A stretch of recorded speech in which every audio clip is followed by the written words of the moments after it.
English longbows too short today? Do we use the wrong size?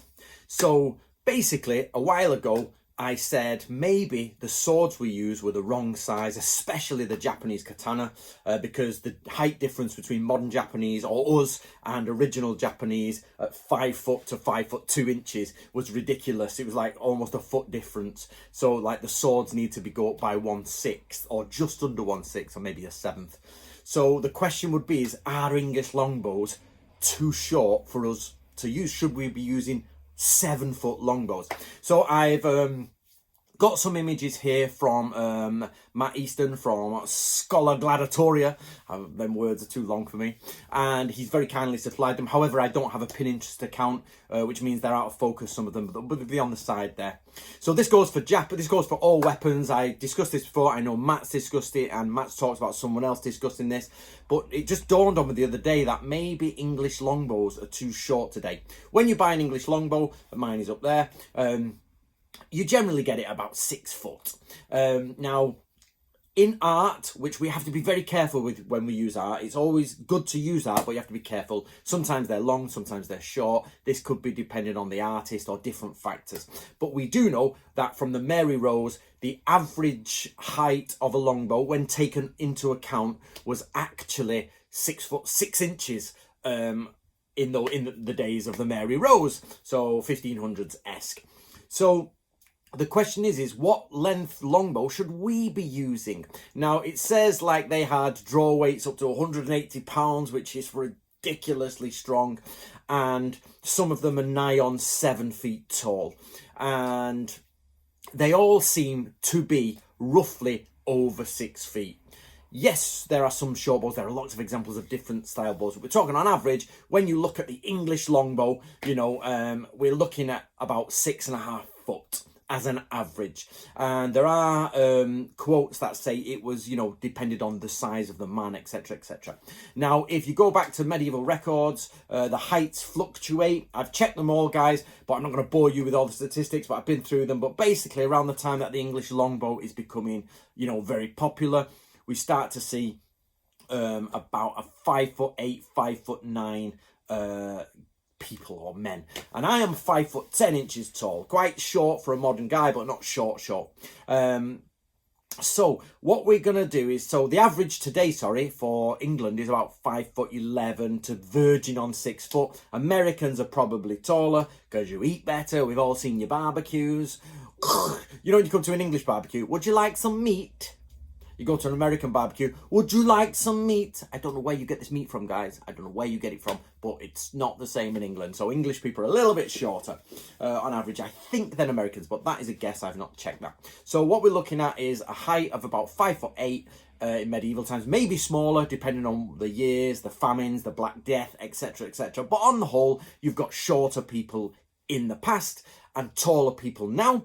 They had longer bows in the past, but we have shorter bows now, measuring, as I say, about 6 feet. So some people, when they stand, their longbow is about the same size as them. But if you go back and take the average person as 5 foot odd, and the average bow is 6 foot odd, so we're looking at about a foot difference. So that means I should be getting a bow that's nigh on 2 inches below 7 foot, so 6 feet 12 inches, if I've got that, remember my inches right. No, 6 feet 10 inches, 6 feet 10 inches. I'm thinking about pounds and stones. So I'll talk about that in a minute, if I remember. So I should be getting a longbow that is actually almost a foot taller than it is at the minute, or about 10 inches taller than it is. Now, down to strength, something Matt Easton said, which was really, I didn't even think about, which is excellent, is the size of hands and everything. Even though the people were smaller, the hands were different sizes. Now, I've got an uncle who used to be on the karate circuit, and he's a gorilla. He's a gorilla. He literally and he just grip your head off. And he's about the same height as a medieval longbowman. And he's just broad, and he's got shovel hands, and he'd probably just break you in two. So basically, and my question to you guys is, what is the difference in strength to muscle ratio? We know men have a ratio of, I think it's about 20% stronger than women for height and build. and because their muscle content is bigger. But what actually makes strength? And we know that longbows are not pulled with just pure strength. Of course, it's, you know, core muscles and everything. And longbowmen used to push away, didn't they? And pull back. Now, I tried a 100-pound bow.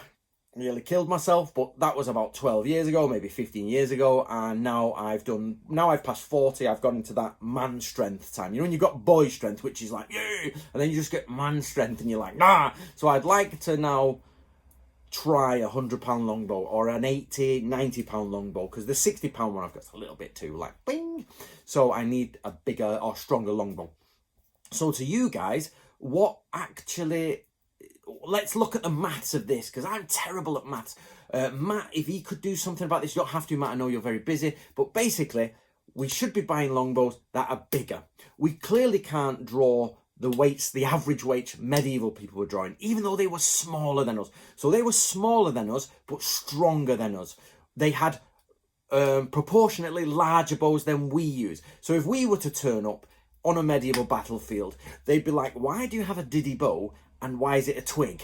Whereas they'd be like, look at my longbow, look at me gripping this ape's arm, and you know, I've already forgot what I said I'd talk about, to be honest.